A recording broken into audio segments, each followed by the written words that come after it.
नमस्कार, बहुत बहुत स्वागत है आपका। मैं हूं आपके साथ नेहा दुबे। प्रधानमंत्री नरेंद्र मोदी रविवार को असम के दरांग और गोलाघाट जिलों में 18,530 करोड़ रुपए की परियोजनाओं का उद्घाटन करने पहुंचे और वहां पर 2 जनसभाओं को संबोधित भी किया। अधिकारियों ने बताया कि पीएम मंगलदोई कस्बे में दरांग मेडिकल कॉलेज और एक नर्सिंग कॉलेज और जीएनएम स्कूल की आधारशिला भी रखने पहुंचे थे और साथ ही साथ इन स्वास्थ्य परियोजनाओं में 570 करोड़ रुपए का निवेश भी होगा। प्रधानमंत्री नरेंद्र मोदी ने असम के दरांग में एक जनसभा को संबोधित किया। इस दौरान उन्होंने हाल ही में संपन्न ऑपरेशन सिंदूर पर बातचीत भी की और कहा कि मां कामाख्या के आशीर्वाद से ऑपरेशन सिंदूर में जबरदस्त सफलता मिली है और साथ ही उन्होंने कांग्रेस पार्टी पर तीखे प्रहार भी किए। उन्होंने कहा कि मैं भगवान शिव का भक्त हूँ, सारा जहर निगल जाता हूँ। और पीएम मोदी ने कहा कि असम और नॉर्थ ईस्ट के विकास के लिए केंद्र और राज्य की डबल इंजन की सरकार पूरी ईमानदारी के साथ काम कर रही है। प्रधानमंत्री ने भूपेन हजारिका को याद करते हुए कहा है कि कुछ दिन पहले उनके जन्म दिवस पर हुए कार्यक्रम में शामिल होना मेरे लिए सौभाग्य की बात रही है। पीएम मोदी ने कांग्रेस पार्टी पर निशाना साधा। उन्होंने याद दिलाया कि जिस दिन भारत सरकार ने भूपेन हजारिका को भारत रत्न दिया, उसी दिन कांग्रेस अध्यक्ष ने ये कहकर उनका अपमान किया था कि मोदी नाचने गाने वालों को भारत रत्न दे रहे हैं। पीएम मोदी ने कहा कि ये बयान असम और उनके लोगों के लिए उनके योगदान का अपमान था। 1962 में चीन के साथ युद्ध का जिक्र करते हुए उन्होंने कहा कि उस समय पंडित नेहरू ने जो बयान दिया था, उसके बाद नॉर्थ ईस्ट का घाव आज तक नहीं भरा है।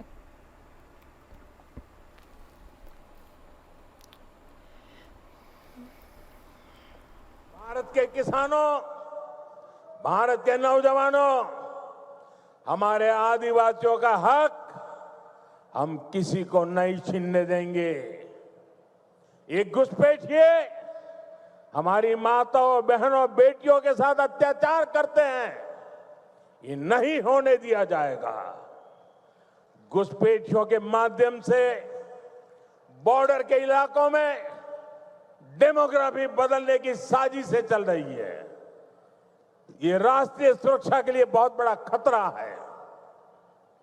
इसलिए अब देश में एक डेमोग्राफी मिशन शुरू किया जा रहा है। भाजपा का लक्ष्य है घुसपैठियों से देश को बचाएंगे, घुसपैठियों से देश को मुक्ति दिलाएंगे। और मैं उन राजनेताओं को भी कहना चाहता हूं, आप जो चुनौती लेकर के मैदान में आए ना, बस सुना तान करके उस चुनौती को स्वीकार करता हूं। और लिख लो, मैं देखता हूं घुसपैठियों को बचाने में तुम कितनी ताकत लगाते हो और घुसपैठियों को हटाने में हम कैसे अपना जीवन लगा देते हैं। हो जाए मुकाबला। घुसपैठियों को बचाने के लिए निकले हुए लोगों को भुगतना पड़ेगा। मेरे शब्द सुन के रखो, ये देश उनको माफ नहीं करेगा। वहीं चुनावी साल में नेता प्रतिपक्ष तेजस्वी यादव लगातार सक्रिय हैं और इसी क्रम में उन्होंने शनिवार देर रात पूर्णिया के government medical college and hospital का औचक निरीक्षण किया। उनके अचानक पहुंचने से अस्पताल प्रशासन में हड़कंप मच गया। निरीक्षण के दौरान तेजस्वी ने मरीजों से बातचीत भी की और अस्पताल की बदहाल व्यवस्था पर नाराजगी जताई। उन्होंने बताया कि अस्पताल में आईसीयू, ट्रॉमा सेंटर और कार्डियोलॉजी विभाग तक नहीं है और एक एक बेड पर 3 मरीजों को लिटाया जाता है और साफ सफाई की स्थिति बेहद ज्यादा खराब है। उन्होंने आंकड़ों के साथ बताया कि 255 नर्सों के पद स्वीकृत हैं, लेकिन सिर्फ 55 कार्यरत हैं।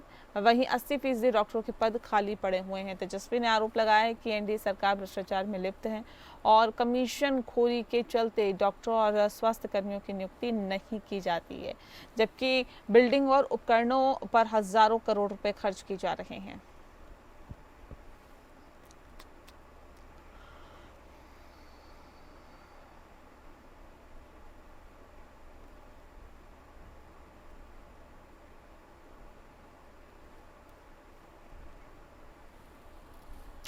और चलिए अगली खबर का रुख करते हैं। बिहार चुनाव से पहले महागठबंधन में सब कुछ ठीक ठाक नहीं है, ऐसी स्थिति बनी हुई है और दिल्ली में हुई बैठक का कोई भी नतीजा नहीं निकला। कांग्रेस पार्टी की बैठक अकेले हुई है और तेजस्वी यादव से सलाह नहीं ली गई है। अब तेजस्वी यादव ने नया राग अलाप दिया है।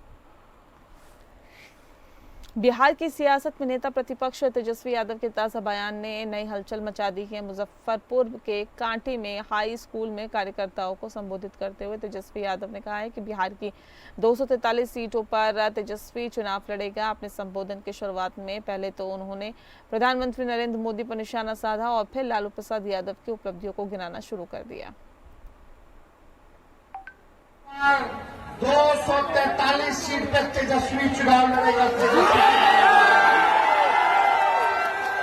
कांटी हो, मुजफ्फरपुर हो, बक्सा हो, गायघाट हो, अपर हमारे मुन्ना जी का क्षेत्र हो,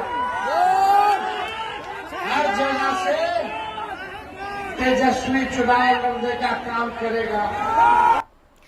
वहीं बिहार में चुनाव कार्यक्रम के ऐलान के पहले ही चुनावी तापमान बढ़ने लगा है। विपक्षी महागठबंधन चुनावी मोड में आ गया है। लोकसभा में विपक्ष के नेता राहुल गांधी और बिहार विधानसभा में विपक्ष के नेता तेजस्वी यादव के साथ महागठबंधन के अन्य घटक दलों के शीर्ष नेताओं ने सासाराम में पटना तक वोटर अधिकार यात्रा निकाली है। तेजस्वी यादव अब एक और यात्रा पर निकलने जा रहे हैं। तेजस्वी यादव की इस नई यात्रा का कार्यक्रम राष्ट्रीय जनता दल यानी आरजेडी ने जारी कर दिया। तेजस्वी यादव की इस यात्रा को बिहार अधिकार यात्रा नाम दिया गया। तेजस्वी यादव की ये यात्रा 16 सितंबर को जहानाबाद में शुरू होगी और 20 सितंबर को वैशाली पहुंचकर संपन्न होगी। तेजस्वी यादव की 5 दिन चलने वाली बिहार अधिकार यात्रा 10 जिलों से होकर गुजरेगी। यात्रा जिन 10 जिलों से होकर गुजरेगी उन जिलों में जहानाबाद के साथ ही नालंदा, पटना, बेगूसराय, खगड़िया, मधेपुर, सहरसा, सुपौल, समस्तीपुर और वैशाली जिला भी शामिल है।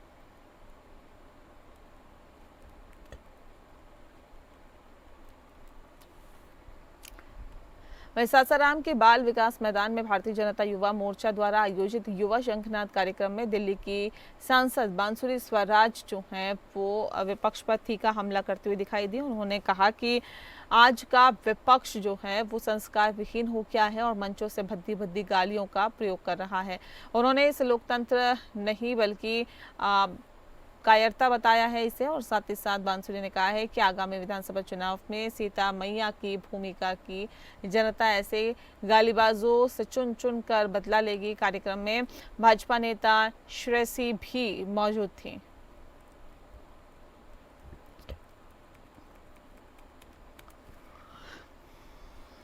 पिछले 11 वर्षों में आदरणीय प्रधानमंत्री श्री नरेंद्र मोदी जी ने महिला सशक्तिकरण की एक नई गाथा लिखी है। हम केवल महिला सशक्तिकरण की बात नहीं कर रहे, अब हम वुमेन लेड डेवलपमेंट के मूल मंत्र को आत्मसात करके पूरे राष्ट्र के सशक्तिकरण की बात कर रहे हैं महिलाओं के नेतृत्व में। दूसरी तरफ है संस्कार विहीन विपक्ष आरजेडी और कांग्रेस के वो नेता जो तू तड़ाक की भाषा का प्रयोग करते आदरणीय प्रधानमंत्री श्री नरेंद्र मोदी जी के लिए और भद्दी भद्दी गालियों का प्रयोग करते हैं परम पूज्य माता जी जो स्वर्गीय माता जी हैं मोदी जी उनके लिए।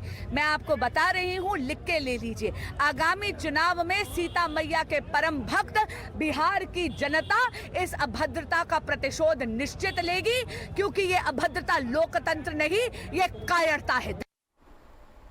भागलपुर के टाउन हॉल में भारतीय जनता युवा मोर्चा द्वारा आयोजित युवा शंखनाद कार्यक्रम में बिहार विधानसभा चुनाव की तैयारियों का बिगुल फूंका है और इस कार्यक्रम में बिहार के उप मुख्यमंत्री विजय सिन्हा, पूर्व केंद्रीय मंत्री अनुराग ठाकुर, युवा प्रदेश अध्यक्ष भारतेंदु मिश्रा और एमएलसी एनके यादव समेत कई प्रदेश और स्थानीय नेताओं ने भाग लिया है। कार्यक्रम के दौरान अनुराग ठाकुर ने विपक्ष पर तीखा हमला बोलते हुए कहा है कि कांग्रेस के युवराज को लालू यादव के जंगल राज के लिए बिहार में कोई स्थान नहीं है। उन्होंने आरोप लगाया कि आरजेडी कांग्रेस प्रधानमंत्री की स्वर्गीय माता जी का अपमान कर रहे हैं, जिनसे जनता आगामी चुनाव में करारा जवाब भी देगी। वहीं डिप्टी सीएम विजय सिन्हा ने विपक्ष की अधिकार यात्रा को राहुल और पप्पू की पिकनिक बताते हुए कहा है कि बिहार की जनता आरजेडी और कांग्रेस को सत्ता में आने का मौका नहीं देगी।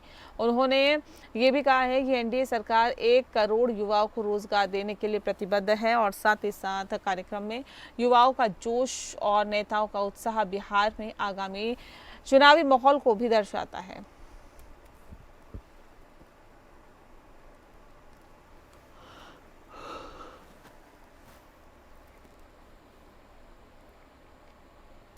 जमुई जिले के चकाई विधानसभा क्षेत्र के सोनो प्रखंड अंतर्गत बटिया दहियारी में शनिवार आयोजित एनडीए कार्यकर्ता सम्मेलन अचानक हंगामे में बदल गया। मंच पर मौजूद बिहार सरकार के मंत्री सुमित कुमार और पूर्व एमएलसी संजय प्रसाद के बीच वर्चस्व की लड़ाई खुलकर सामने आ गई।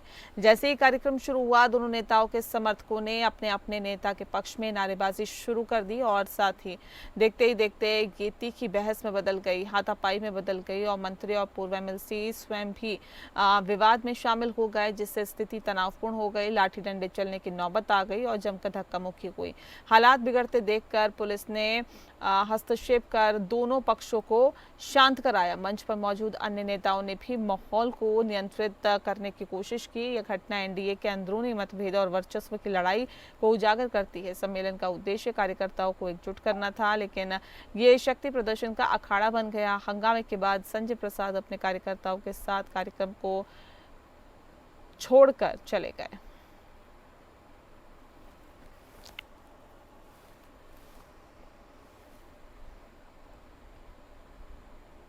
और अब खबर सासाराम से है, जहां पर भवन गामा में एक तालाब में 18 वर्षीय लड़के की डूबने से मौत हो गई। बताया भी जा रहा है कि लड़का नहाने गया हुआ था। इसी दौरान गहरे पानी में चले जाने के कारण गोविंद कुमार की मौत हो गई। हादसे के बाद परिजनों में हाहाकार मच गया। काफी मशक्कत के बाद लड़के के शव को तालाब से बाहर निकाला गया। पोस्टमार्टम के लिए सासाराम के अस्पताल में भेज दिया गया है और परिजनों का कहना है कि किस परिस्थिति में तालाब में नहाने वो चला गया, इसके बारे में अभी तक कोई जानकारी नहीं है। वह एक बर्तन के दुकान में काम किया करता था। मृतक का किशोर काफी गरीब परिवार से था। गिलास पे काम करते हैं, समझे ना। और उसकी मम्मी आई, बोली कि प्रशासन का फोन आया कि तालाब में डूब गया है। तो हम लोग रोते रोते अपना वहाँ पहुँचे हैं, तो 4-5 घंटा से प्रशासन खड़ा होकर मुँह ताक रहा है। कोई निकालने का कोई व्यवस्था नहीं किया है। कोई प्रशासन भी नहीं सुन रहा, ना डीएम अपना फोन नहीं उठा रहा है, ना एसपी उठा रहा है, कोई उठा ही नहीं रहा है सर। खाली मुंह चोर की तरह काम कर रहा है लोग यहाँ। पोस्टमार्टम करा रहे हैं? हाँ, पोस्टमार्टम एक बच्चा जो था तालाब में डूब गया, तो उसी को लेकर हम लोग आए हैं। पोस्टमार्टम करवाया जा रहा है, उनका परिजन भी सब साथ में है। कहाँ का मामला है सर ये? ये तो भवनगामा गांव के तालाब में ऐसा हुआ था। झारखंड मुक्ति मोर्चा के मीडिया पैनलिस्ट सह केंद्रीय सदस्य धीरज दुबे ने गढ़वा विधानसभा की स्थिति पर गंभीर चिंता व्यक्त करते हुए कहा है कि यहाँ की जनता की पूरी तरह से भगवान भरोसे जी रही है और उन्होंने आरोप लगाया कि जनता ने जिस विधायक सत्येंद्र नाथ तिवारी को वोट देकर चुना है, वह जनता के बीच से पूरी तरह से लापता है। उनके स्थान पर एक डमी विधायक के रूप में प्रतिनिधि सक्रिय हैं, जो जनता का शोषण करने में लगा हुआ है। धीरज दुबे ने कहा है कि गढ़वा विधानसभा में चुनाव के बाद यथास्थिति बनी हुई है। विकास की गाड़ी जहां थी वहीं रुकी हुई है। विकास कार्यों में गढ़वा को एक कदम भी आगे बढ़ाने का प्रयास नहीं किया जा रहा। समस्या जिसकी तस बनी हुई है, समस्याएं तो दूर, सुख या दुख में शामिल होने के लिए भी विधायक उपस्थित नहीं है। उन्होंने आरोप लगाया कि विधायक के लापता होने से जो जनता है उनकी सुनवाई नहीं हो पा रही है। देखिए, काट की हांडी बार बार नहीं चढ़ता है।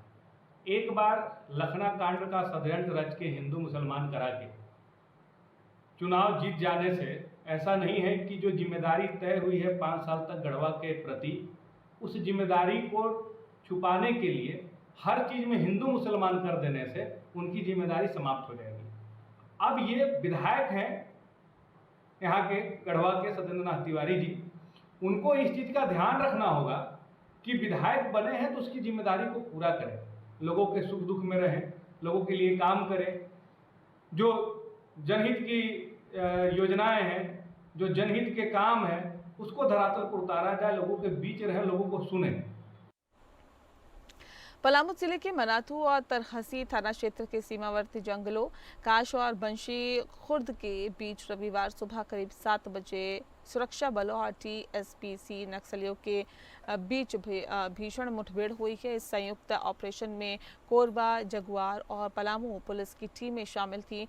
मुठभेड़ के दौरान 5 लाख रुपए का इनामी नक्सली कमांडर सुखदेव यादव मारा गया, जिसकी पुष्टि पलामू की एसपी रेशमा रमेशन ने की है। जानकारी के अनुसार ये सर्च अभियान 10 लाख के इनामी टीएसपीसी सुप्रीमो शशिकांत गंजू को टारगेट कर चलाया जा रहा है। शशिकांत मनातू, तरहसी और चतरा के सीमावर्ती इलाकों को अपना ठिकाना बना रखा है और उसके दस्ते में 8 से 10 सदस्य सक्रिय हैं। बता दें कि जिसमें सुखदेव यादव और नगीना जैसी इनामी नक्सली शामिल है। मुठभेड़ के दौरान दोनों ओर से भारी गोलीबारी हुई है और एक राइफल भी बरामद किया गया है। ये वही टीएसपीसी संगठन है जिसके साथ ही 3 सितंबर की रात हुई मुठभेड़ में पलामू पुलिस के 2 जवान शहीद हो गए थे। फिलहाल इलाके में सर्च ऑपरेशन तेज कर दिया गया है और सुरक्षा बलों की पकड़ भी लगातार मजबूत हो रही है।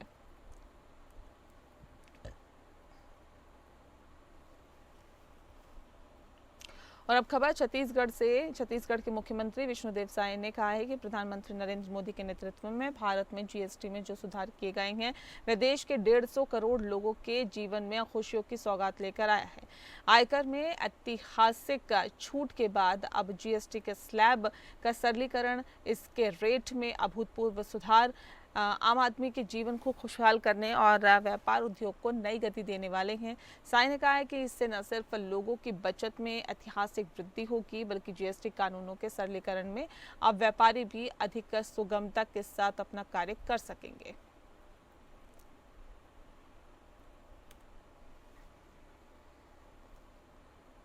छत्तीसगढ़ के डिप्टी सीएम अरुण साव जांजगीर चांपा पहुंचे। उन्होंने नगर पालिका परिषद जांजगीर नैला और चांपा में 19 करोड़ 53 लाख रुपए से ज्यादा की लागत से विभिन्न विकास कार्यों का भूमि पूजन और लोकार्पण किया। उन्होंने जांजगीर नैला भवन के लिए 2.5 करोड़, विकास कार्यों के लिए 2.5 करोड़ और चांपा नगर निगम में मूलभूत सुविधाओं के लिए 3 करोड़ रुपए की घोषणा की है। जांजगीर में 4.37 करोड़ रुपए लागत से नालंदा परिसर जो है, सेंट्रल लाइब्रेरी, सह रीडिंग जोन 10.84 करोड़ से एसटीपी तथा 1.97 करोड़ रुपए से पाइपलाइन विस्तार एवं समफेल निर्माण कार्यों का भूमि पूजन किया गया। साथ ही 30 लाख की लागत से अटल परिसर और 20 लाख की लागत से नवनिर्मित चौपाटी का लोकार्पण भी किया गया। चांपा में 1 करोड़ 8,54,000 रुपए से ज्यादा की लागत वाले कार्यों का भूमि पूजन और लोकार्पण किया गया। जांजगीर हो चाहे चांपा हो, यह जितना विकास होना चाहिए था सरकार चाहे किसी के रही हो, हम नहीं कर पाए क्योंकि नेता या अधिकारी हम अपनी जिम्मेदारी को उस ढंग से निर्वहन हम लोगों ने नहीं कर पाया है। अटल परिसर का लोकार्पण हुआ और एक ओवरहेड टैंक और नगर पालिका कर्मचारियों के लिए 4 नग आवास के निर्माण के लिए भूमि पूजन हुआ है। मैं चांपा नगर वासियों को बहुत बधाई और शुभकामनाएं देता हूं। अटल बिहारी वाजपेयी जी छत्तीसगढ़ राज्य के निर्माता हैं, भारत रत्न पूर्व प्रधानमंत्री हैं और यह वर्ष अटल बिहारी वाजपेयी जी का जन्म शताब्दी वर्ष है। हमारी सरकार अटल निर्माण वर्ष के रूप में इस वर्ष को मना रही है।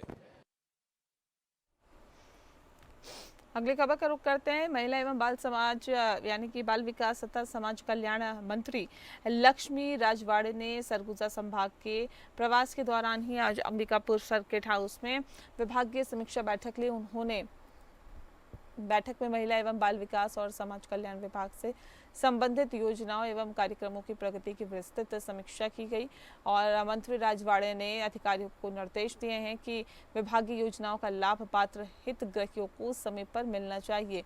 उन्होंने स्पष्ट किया है कि योजनाओं के क्रियान्वयन में किसी भी प्रकार की लापरवाही बर्दाश्त नहीं की जाएगी। बैठक के दौरान उन्होंने बाल बालिका गृह आंगनबाड़ी केंद्रों, विशेष विद्यालयों और समाज कल्याण से संबंधित संस्थाओं की कार्यप्रणाली पर विशेष जोर देते हुए पारदर्शिता एवं उत्तरदायित्व सुनिश्चित करने के निर्देश दिए हैं। इस अवसर पर विभागीय अधिकारी, जिला प्रशासन के अधिकारी, जनप्रतिनिधि भी उपस्थित रहे।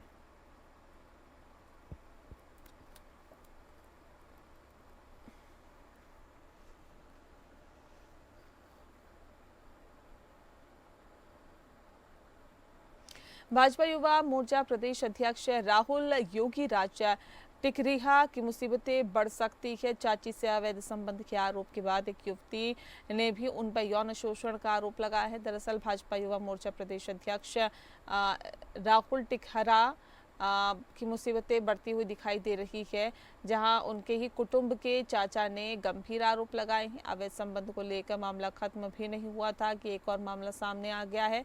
बता दें आपको कि जहां एक युवती ने राहुल पर शादी का झांसा देकर शोषण करने का आरोप लगाया है। युवती ने कहा है कि वो दोनों प्यार करते हैं, लेकिन राहुल शादी से इनकार कर रहा है।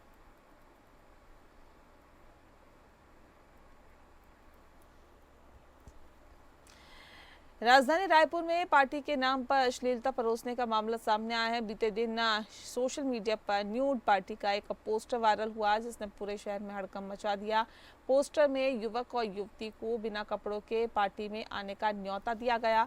बता दें कि सोशल मीडिया प्लेटफॉर्म एक्स पर सिंफुल और राइटर नाम से अकाउंट है, ये विवादित हैं और साथ ही आपत्तिजनक पोस्टर शेयर किया गया है। पोस्टर में पार्टी की तारीख तो दी गई है, लेकिन जगह और आयोजकों के बारे में कोई जानकारी नहीं दी गई है। वायरल पोस्टर को देखकर साफ है कि रायपुर में अश्लीलता परोसने की तैयारी भी यहां पर की गई थी।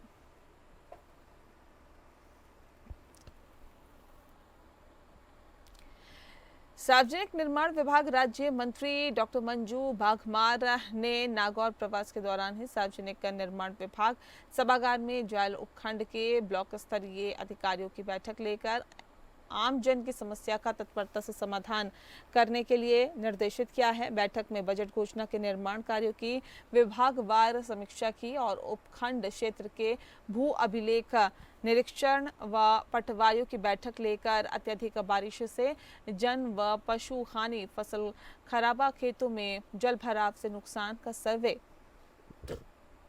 व फसल बीमा, क्रॉप कटिंग की वास्तविकता जो है वो रिपोर्ट तैयार करने के लिए एवं मौसमी बीमारियों से बचाव की समीक्षा की है। उपखंड क्षेत्र के ग्राम विकास अधिकारियों की बैठक लेकर शहरी और ग्रामीण सेवा शिविरों का आधिकारिक प्रचार प्रसार कर जरूरतमंद नागरिकों को राहत दिलाने और ग्राम विकास की योजनाओं की समीक्षा भी की गई।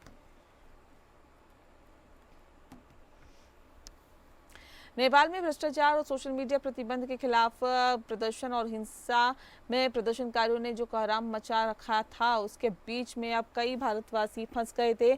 इसमें बालाघाट जिले के वारसिवनी तहसील के 13 श्रद्धालु पशुपतिनाथ के दर्शन कर लौट रहे थे, जो हिंसा में फंस गए थे और जैसे तैसे सभी लोग बॉर्डर तक पहुंचे, जिन्हें नेपाली सेना ने रक्सौल बॉर्डर पर रोक दिया। भयभीत यात्रियों ने परिचित व्यक्ति के माध्यम से सांसद भारती पारधी को सूचना दी।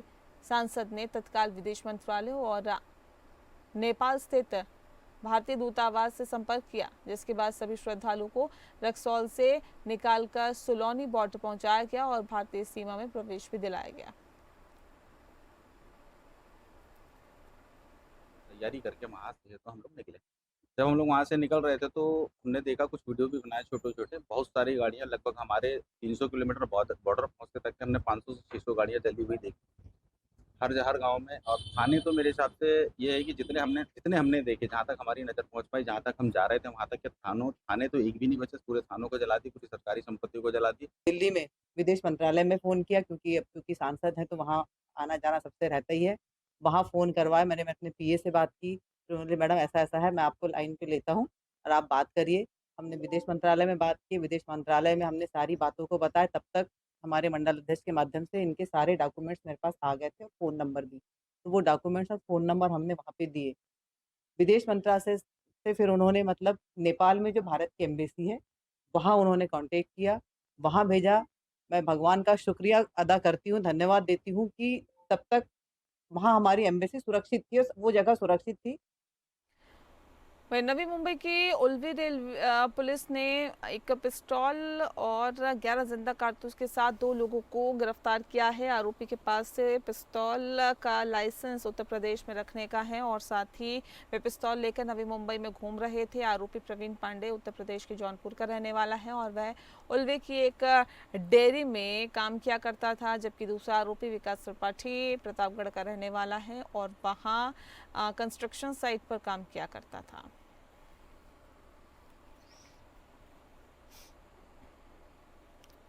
और बुलेटिन में फिलहाल इतना ही। नमस्कार।